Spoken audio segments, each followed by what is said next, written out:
నేను చేసే స్వీట్ ఇప్పుడేంటంటే రవ్వ లడ్డు. మనకు కావాల్సిన ఇంగ్రీడియెంట్స్ ఏవేమో నేను చూపిస్తాను చూడండి. రవ్వ లడ్డుకి కావాల్సిన ఇంగ్రీడియెంట్స్ ఇదేనండి. ఈ గ్లాస్‌తో నేను రవ్వ అయితే తీసుకున్నాను. రవ్వని కూడా నేను మంచిగా ఫ్రై చేసుకున్నాను. మనకి ఘీతో కాదు, నార్మల్ డ్రైతోనే మనము రవ్వని ఫ్రై చేసుకున్నాను. ఫ్రై చేసుకున్న రవ్వ తీసుకున్నాను. అలాగే మనకి కోకోనట్ వస్తుంది కదండీ! కోకోనట్ తురుమును కూడా ఇలా మంచిగా ఫ్రై చేసేసుకోవాలి. ఘీలో కాదు, నార్మల్‌గా ఫ్రై చేసేసుకోవాలి. అలాగే ఇలాచీ పౌడర్ కూడా వేసుకోవచ్చు. లేదు ఇలాచీ కూడా ఇలా మనం కొంచెం స్మాష్ చేసి వేసుకోవచ్చనమాట. ఇలా తీసుకోవాలి. అండ్ ఏ గ్లాస్‌తో అయితే రవ్వ తీసుకున్నామో ఆ గ్లాస్‌తో ఈక్వల్ క్వాంటిటీలో షుగర్ తీసుకోవాలి. అలాగే కాచి చల్లార్చుకున్న మిల్క్ అయితే తీసుకోవాలి అండి. ఈ మిల్క్‌ని చల్లార్చుకోవాలి. కాచేసుకొని చల్లార్చుకోవాలి. అలాగే మనకి డ్రై ఫ్రూట్స్ కూడా తీసుకోవాలి. మీరు ఏం డ్రై ఫ్రూట్స్ వేసుకుంటున్నారో అవి ఇప్పుడైతే నేను ఈ పాత్రలో నేనైతే రవ్వ లడ్డు మిక్స్ చేసుకుంటున్నాను. సో చెప్పాను కదా! ఈ గ్లాస్‌తో రవ్వ తీసుకున్నాను. అది కూడా ఫ్రై చేసుకున్న రవ్వ. అలాగే ఇవన్నీ కూడా నేను ఇలా వేసేసుకుంటాను.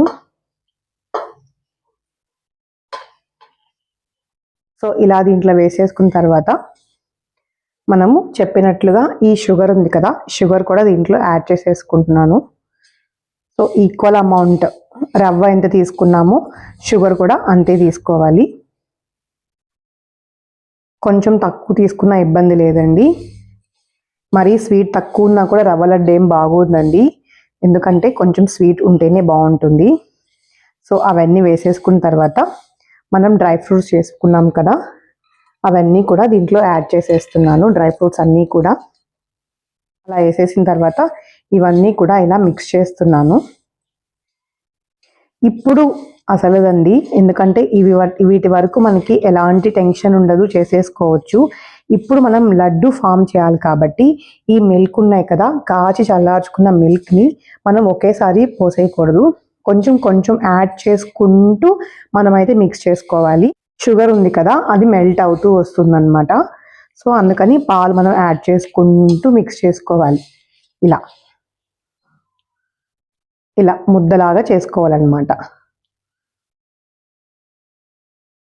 ఇలా రెడీ అయిపోయిన వాటిల్ని ఇలాంటి మంచి బాక్స్‌లో స్టోర్ చేసుకొని పెట్టుకోండి. చాలా బాగుంటుంది. నాకు తెలిసి ఈ ఈ స్వీట్ అనేది 90 కిడ్స్‌కి బాగా తెలుసండి. ఎందుకంటే రవ్వ లడ్డు, సున్నుండ ఇవన్నీ కూడా 90 కిడ్స్ వాళ్ళకి వాళ్ళ పేరెంట్స్ బాగా చేసి పెట్టేవాళ్ళు నాకు తెలిసినంత వరకు. ఇప్పుడు కాలం పిల్లలకి నాకు తెలిసినట్టు తెలీదు. అందుకే ఈ రెసిపీని మీతో షేర్ చేస్తున్నాను. మీరు కూడా మీ పిల్లలకి ఈ రెసిపీని టేస్ట్ చేసి చూపించండి. ఓకేనా? ఖచ్చితంగా. నచ్చితే ప్లీజ్ లైక్ అండ్ సబ్స్క్రైబ్.